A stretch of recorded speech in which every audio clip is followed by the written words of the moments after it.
They were once very close friends, united by a common vision of changing the world with technology. But their friendship turned into a bitter rivalry, fueled by ego, ambition, and betrayal.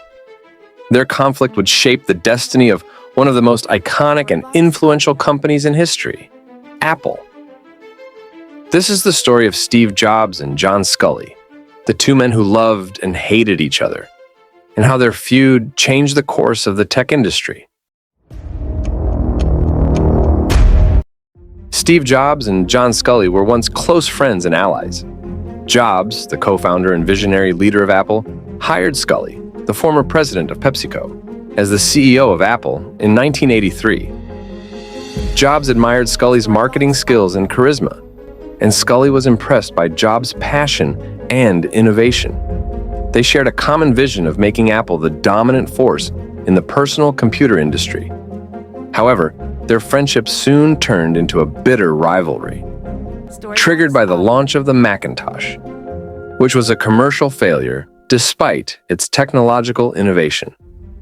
The Macintosh was too expensive, had limited software, and faced competition from IBM and Microsoft.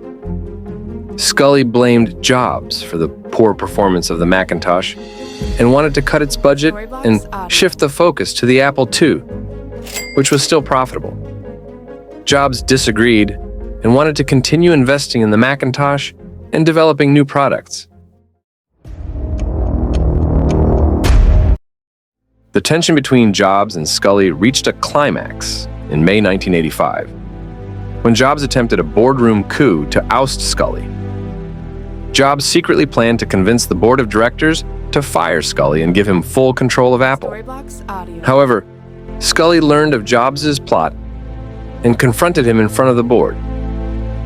Sculley asked Jobs what he had done for Apple in the past 5 years, and Jobs had no answer. The board sided with Sculley and stripped Jobs of his operational role, leaving him as a mere chairman with no authority.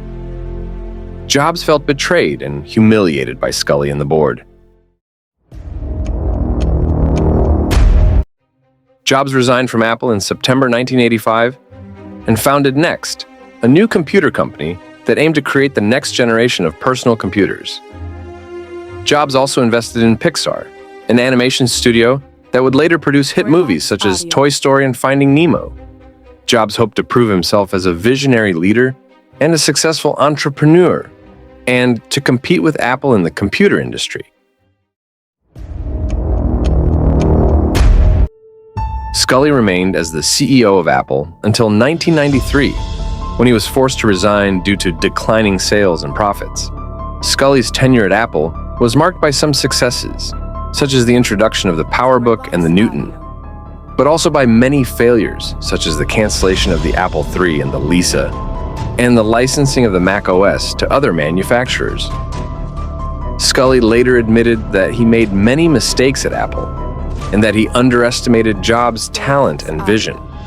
Sculley remained the CEO of Apple until 1993, when he was forced out by the board of directors. He later became an investor and mentor for several tech startups, such as Zeta Global, RX Advance, and Lantern Credit. He also wrote a memoir titled Moonshot in 2014, in which he shared his insights on innovation and leadership.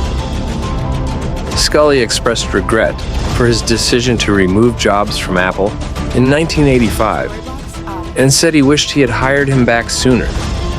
He also praised Jobs for his ability to listen and learn from his failures.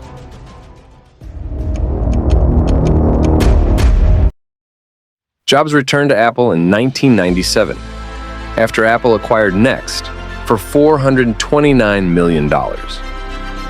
Jobs became the interim CEO, or the ICEO, and later the permanent CEO of Apple, and led the company to a remarkable turnaround. Jobs revived the Macintosh line with the iMac, launched the iPod, the iPhone, and the iPad, and transformed Apple into one of the most valuable and influential companies in the world.